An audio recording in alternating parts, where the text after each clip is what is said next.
Boa noite, a paz do Senhor a todos. Eita, que período, não é, que a gente está passando. E o pastor me chamou para ministrar a palavra do Senhor e eu peço que seja o Espírito Santo a falar através de mim. Que eu diminua mais e mais, eu quero estar em Tuas mãos, Senhor, me conduzindo em todos os momentos. Ó Pai amado, continua a falar para mim, Senhor, aquilo que Tu queres. Em nome de Jesus. Então, pastor, quando o Senhor me falou, me chamou 2 vezes. Tem uma palavra que o Senhor está falando ao meu coração, grandemente. E essa palavra foi levantada na Casa da Graça, quando meu marido olhou para mim e eu falei sobre um versículo que está em Lamentações 3, 21. Eu gosto muito desse versículo. Lamentações 3, 21. Amém, amados?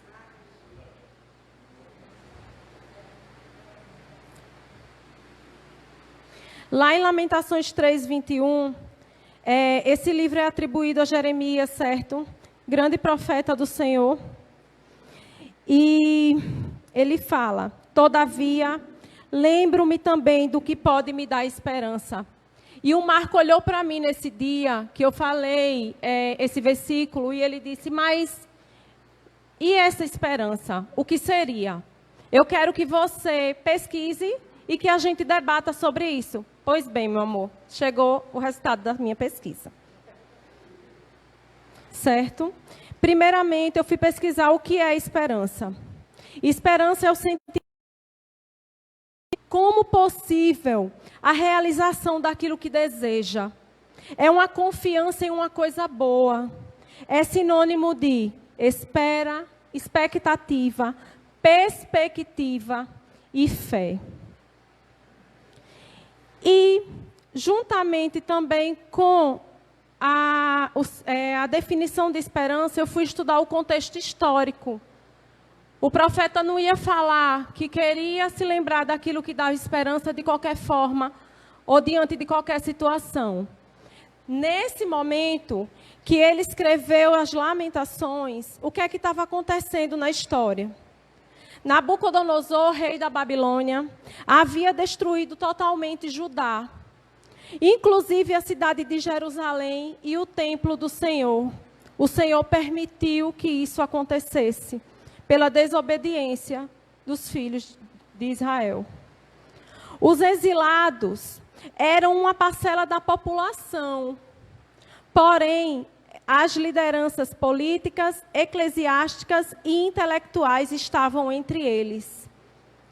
Os camponeses que ficaram, eles eram os mais pobres e perderam sua identidade como um povo. Eles enfrentaram batalhas, execuções, fome e doenças. Qualquer semelhança é mera coincidência. Nós estamos passando por tribulações e as tribulações estão vindo como um mar, sendo jogadas em nós. E eu estou vendo, no meu convívio diário, eu estou vendo pessoas sem esperança, pessoas atribuladas, pessoas que não perdem, que estão perdendo a vontade de enxergar o agir de Deus, que não conhecem a Deus, que não querem conhecer a Deus, porque estão sendo massacradas, estão se permitindo passar por isso sem a esperança necessária para passar pela tribulação.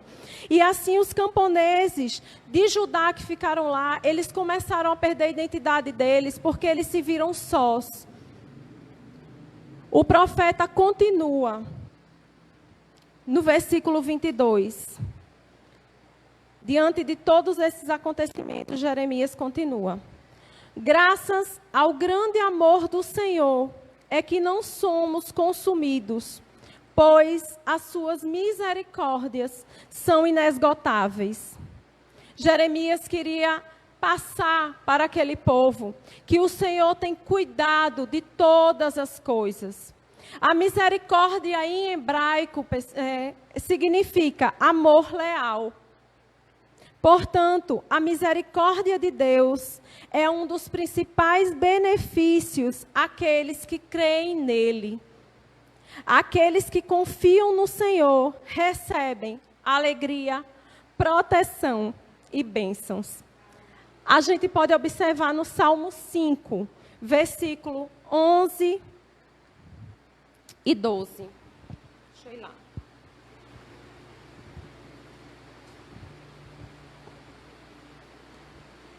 Salmo 5.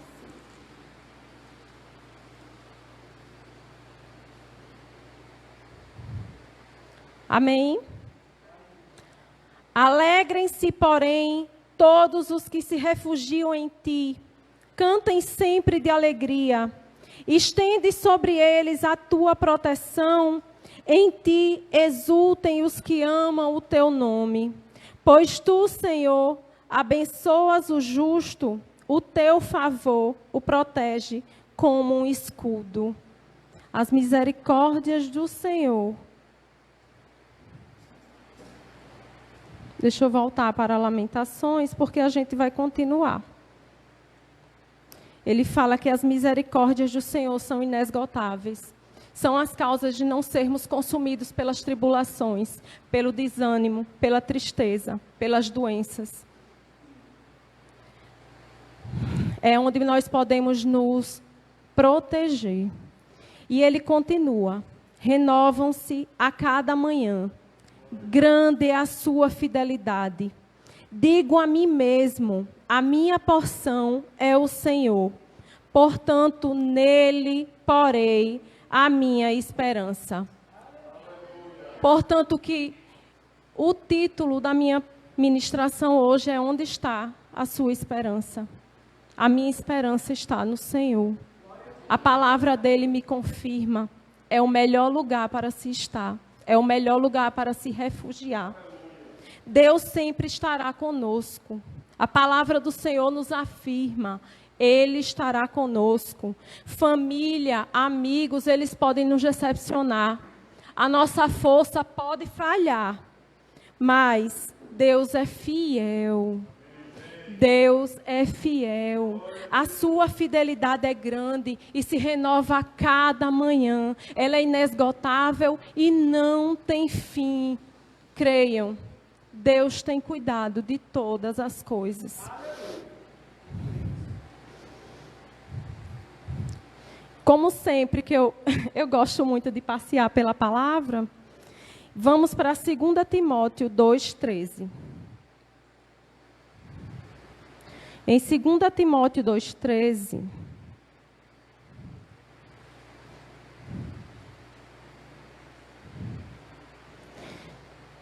eu vou confirmar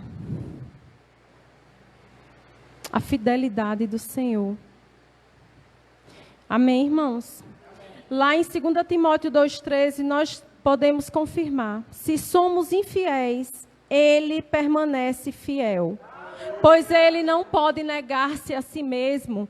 Nós podemos confirmar que independente do que nós fizermos, Deus não pode negar a si mesmo. Ele é imutável e ele é digno de toda a confiança.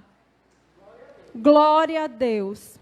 Então, dentro do mesmo contexto histórico, onde Nabucodonosor levou cativo e destruiu Jerusalém, e destruiu o templo do Senhor, eu fui passear mais um pouquinho pela palavra, e vi que em Daniel, capítulo 1,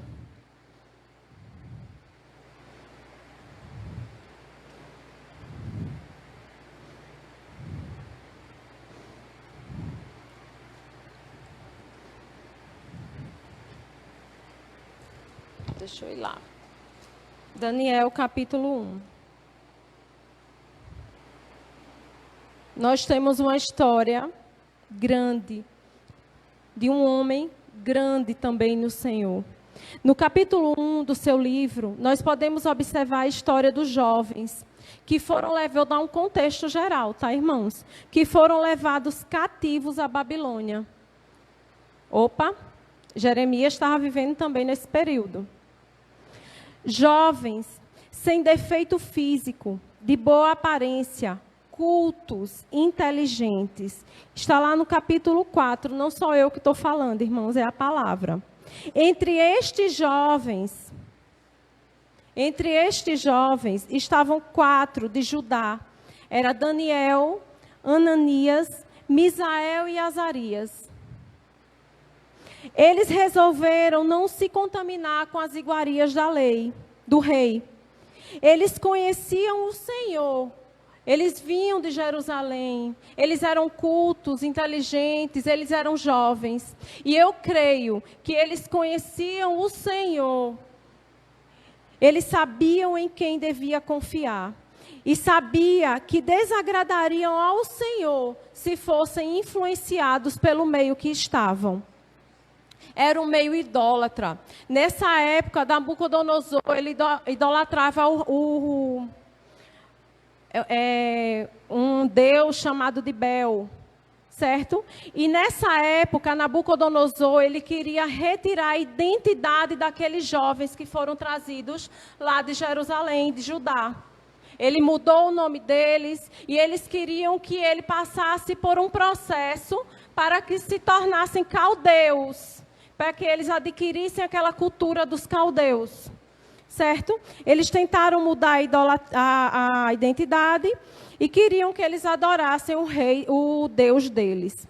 No versículo 17, contudo, nós podemos confirmar o agir sobrenatural do Senhor na vida destes jovens, onde a gente pode ler: a estes 4 jovens, Deus deu sabedoria e inteligência para conhecerem todos os aspectos da cultura e da ciência.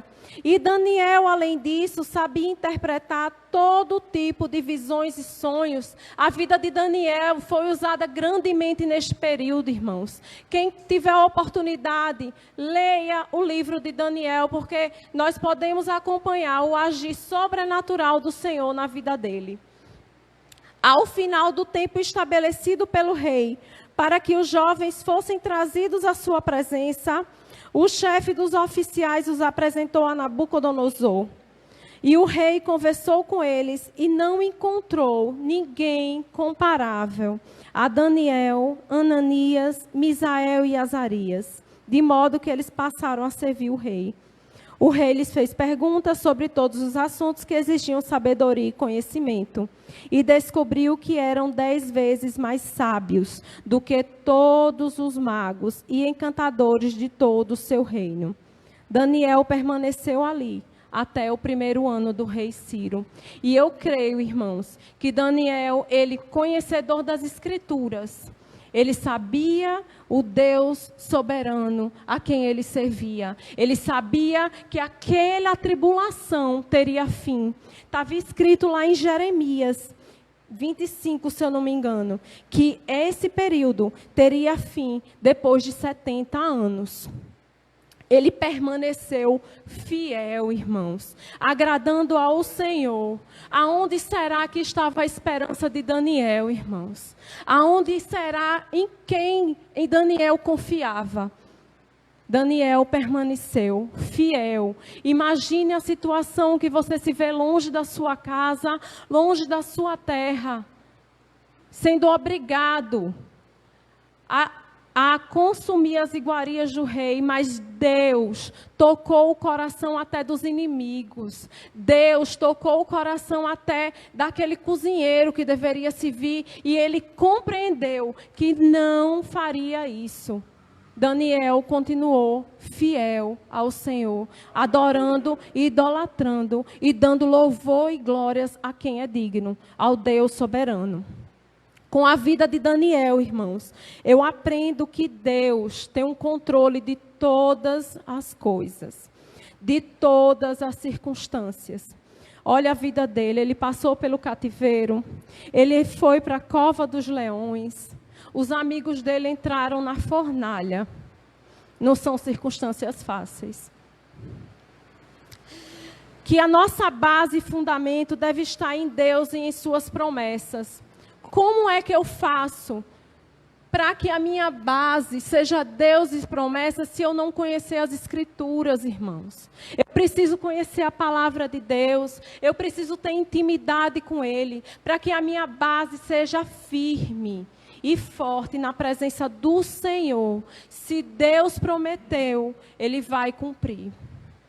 Nosso pé, então, irmãos, deve estar firme na rocha, e a rocha inabalável é Jesus.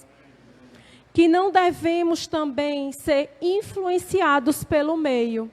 Eu aprendo com Daniel que é possível dizer não.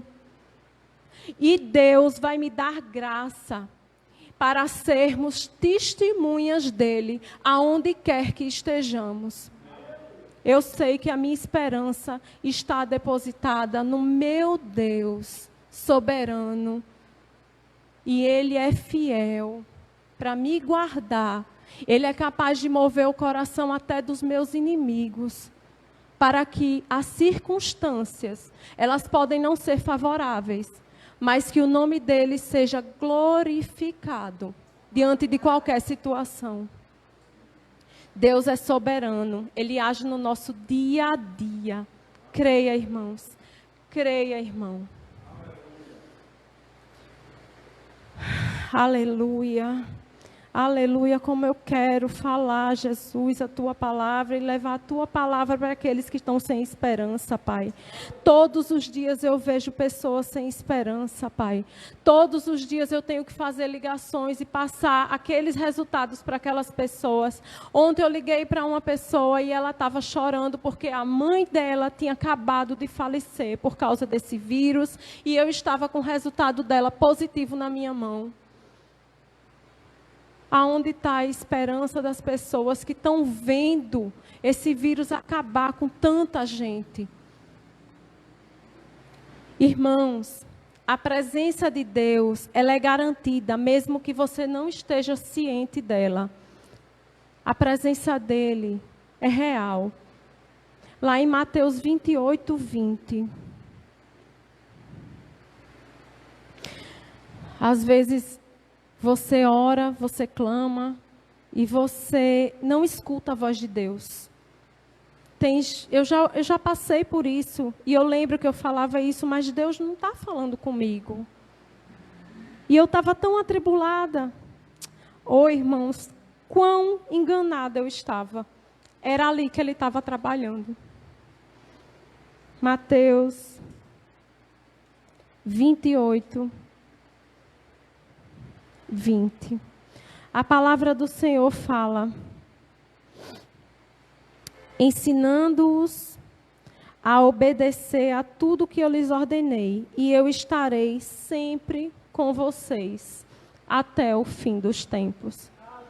Irmãos, Ele está conosco. Ele não nos abandona.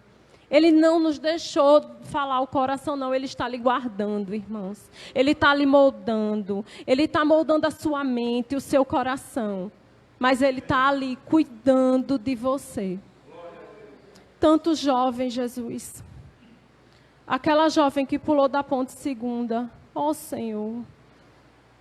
Como eu queria uma oportunidade, Senhor, para enxergar e falar a tia dela. Eu conheço a tia dela. Talvez se eu tivesse chegado à tia dela tinha chegado a ela, aquela menina precisava de Jesus, irmãos. Ela precisava sentir o toque poderoso do Senhor. Ele não nos abandona. Que o Senhor abra o nosso olhar espiritual e nos dê valentia, coragem, ousadia do Senhor para falar a tempo e fora de tempo. Então, a presença de Deus é garantida, mesmo que você não esteja ciente dela.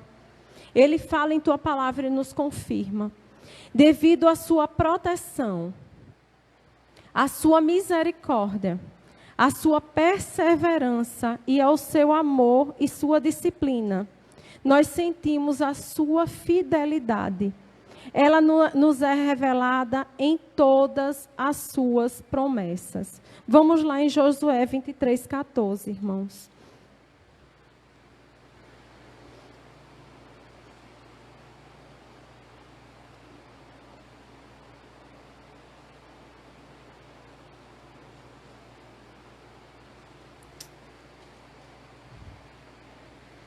23, 14. Amém? Oh, Jesus. Agora estou prestes a ir pelo caminho de toda a terra. Vocês sabem, lá no fundo do coração e da alma, que nenhuma das boas promessas que o Senhor, seu Deus, lhes fez, deixou de cumprir-se.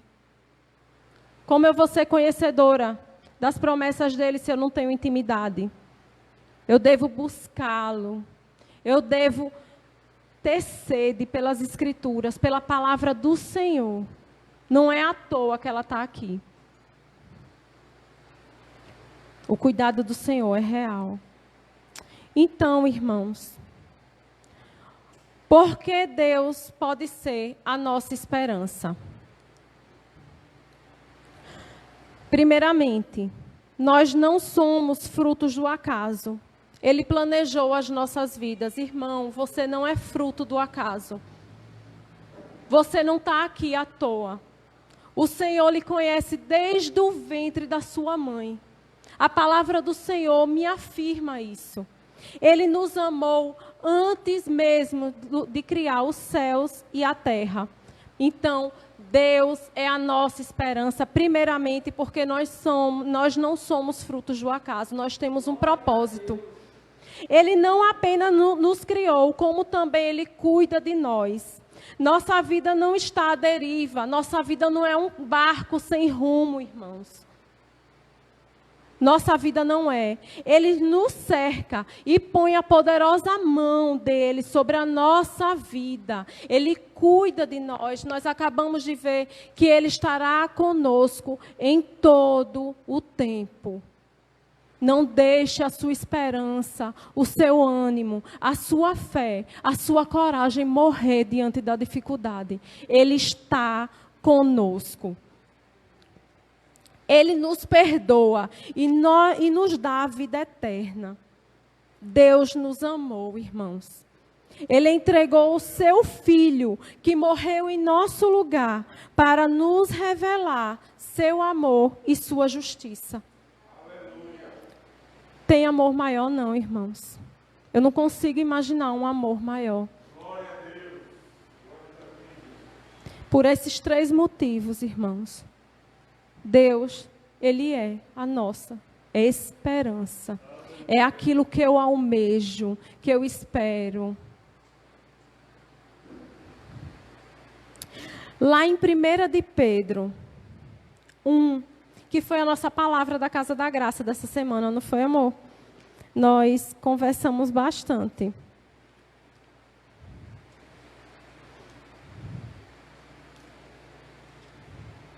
Lá em 1 de Pedro 1.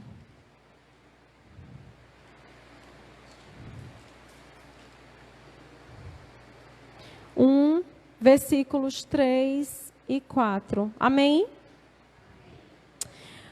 A palavra do Senhor me fala, e falou grandemente durante toda essa semana. Bendito seja o Deus e Pai do nosso Senhor Jesus Cristo. Conforme a sua grande misericórdia, Ele nos regenerou para uma esperança viva por meio da ressurreição de Jesus Cristo dentre os mortos, para uma herança que jamais poderá perecer, macular-se ou perder o seu valor, herança guardada nos céus para vocês, que, mediante a fé, eu vou continuar, irmãos, poder de Deus até chegar à salvação, prestes a ser revelada no último tempo. Essa palavra, irmãos, nos diz que a nossa esperança não está nas coisas desse mundo. A nossa esperança, ela está viva. Ela está viva porque Cristo vive. A esperança em Cristo, ela é plenamente viva. A nossa esperança não está em pessoas, em coisas, em bens materiais. Nossa esperança está viva. Aleluia. Cristo vive. E quando perguntarem qual é a razão da nossa esperança, vão dizer, você é louco? Por que você está aí crendo que tudo vai melhorar? Como já disseram para mim. Você está esperando que melhore? Vai piorar. Eu disse, eu não quero saber. A minha esperança está depositada no meu Jesus. E eu tenho, e a resposta perfeita está em 1 de Pedro 3,15. Qual é a razão da nossa esperança? A palavra do Senhor me afirma. Antes, santifiquem Cristo como Senhor em seu coração. Estejam sempre preparados para responder a qualquer pessoa que lhes pedir a razão da esperança que há em vocês. Só continuando, contudo, façam isso com mansidão e respeito. Com mansidão e respeito, como verdadeiros cristãos, sendo imitadores de Cristo. Aleluia. Glória a Deus. E quantas tribulações? Meu Deus, são tanta tribulação, eu não vou suportar, eu não vou... Meu barco vai afundar, é o que eu escuto. Meu barco vai afundar, eu não sei como agir, eu não sei o que eu vou fazer, bota a mão na testa e não sabe. E a resposta, irmãos, a própria Bíblia, ela nos mostra a resposta para tudo. Lá em Romanos 5, do 1 ao 5. Amém?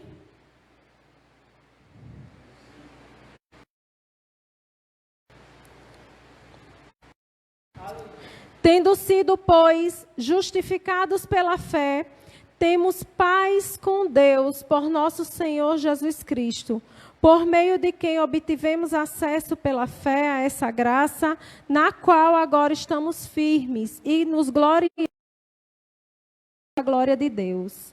Não é só isso, mas também nos gloriamos nas tribulações, porque sabemos que a tribulação produz perseverança, a perseverança um caráter aprovado, e o caráter aprovado esperança.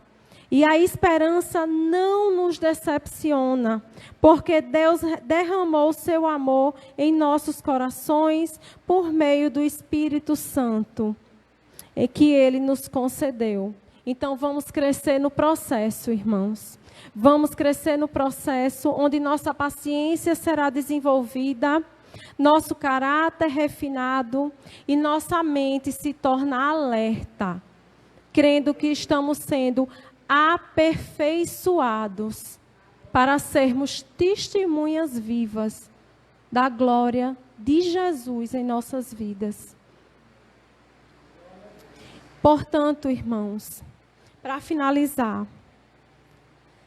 diante de tanta coisa que o Senhor falou ao meu coração, em Cristo nós temos perdão e redenção.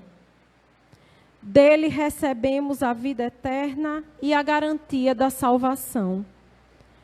Prestem atenção, irmãos, e essa palavra é para mim também. Não precisamos temer o passado, porque já fomos perdoados em Cristo Jesus. Não precisamos, irmãos, temer o presente, porque nós temos livre acesso à sua graça. Não precisamos, irmãos, temer o futuro, o que há de vir, porque temos a garantia da glória eterna, junto ao nosso Deus, soberano, único, digno de toda honra, glória e louvor. Em Deus, irmãos, está a nossa esperança, e Jesus é a própria esperança viva. Aleluia! Glória a Deus. Oh, Jesus, diante da Tua palavra, Senhor, que o Senhor ministrou fortemente ao meu coração, Pai, renovando, Senhor Jesus, a minha esperança em Ti. Eu oro para que o Senhor renove a esperança na vida de cada um, Pai, da Tua igreja, Pai. Ó Senhor Jesus, que nós possamos, Pai, colocar a nossa esperança em Tuas mãos. Amém. Crendo que o Senhor tem o controle de todas as coisas. Ó Senhor Jesus, obrigada pela graça que nos alcançou, Pai. Obrigada, Pai, pelo teu amor, Senhor. O Senhor tem o controle de todas as coisas. E eu sei, Pai, que o Senhor está fazendo o melhor pelo teu povo. Jesus. Em nome de Jesus.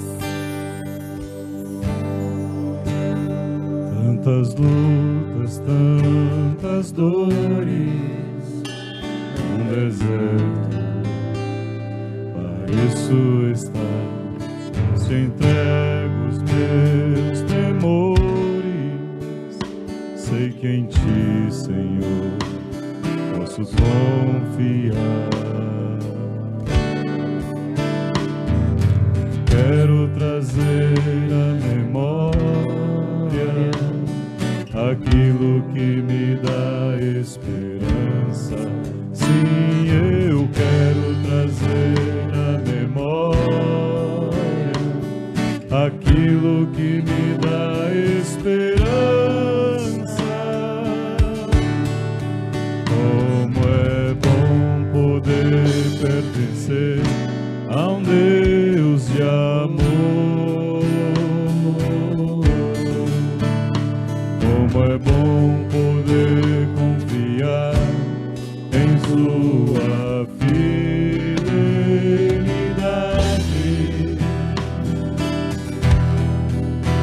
Eu descanso em ti, eu espero em ti e te adoro, Deus de amor.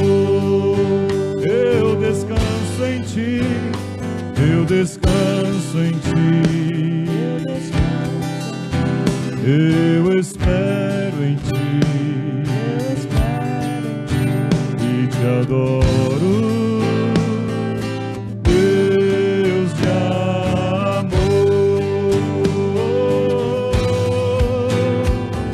Em ti eu posso me alegrar, com ousadia declarar o Deus a quem eu sirvo nunca falhou e não falhará.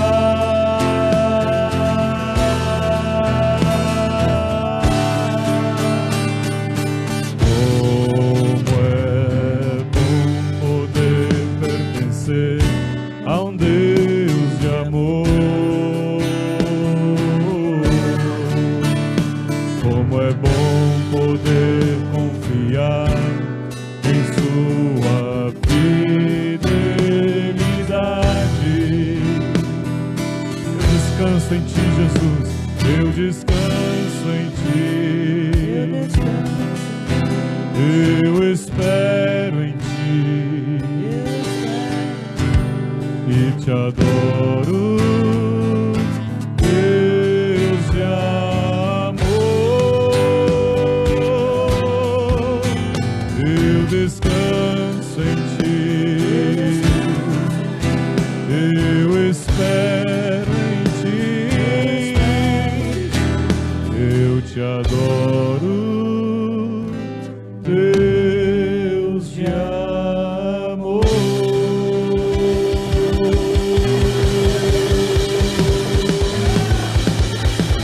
Te agradecemos, Senhor. Te louvamos, Pai, por mais essa noite, por mais esse tempo na Tua presença. Te louvamos por cada vida que pode ser alcançada pela Tua palavra hoje. Obrigado, ó Deus, porque temos esse privilégio de abri-la livremente e consultá-la para nos trazer à memória aquilo que nos pode trazer a esperança. E a nossa esperança é o Senhor, Deus soberano, Criador dos céus e da terra, a quem não há nada impossível na face da terra e em todo o universo. A Ti nos rendemos nessa noite, a Ti entregamos cada vida, cada causa, em o nome do Senhor Jesus. Obrigado, Pai, pela Tua graça, pela Tua misericórdia, que se renova sobre nós a cada dia.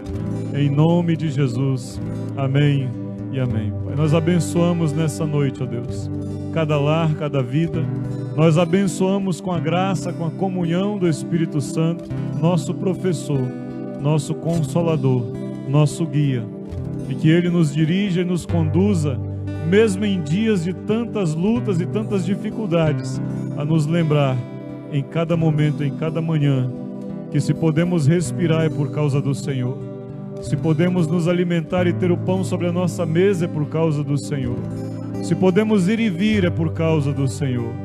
Mas ainda que não faças nada disso, ainda assim nós te adoraremos e te louvaremos como Deus da nossa salvação. Em nome de Jesus. Amém.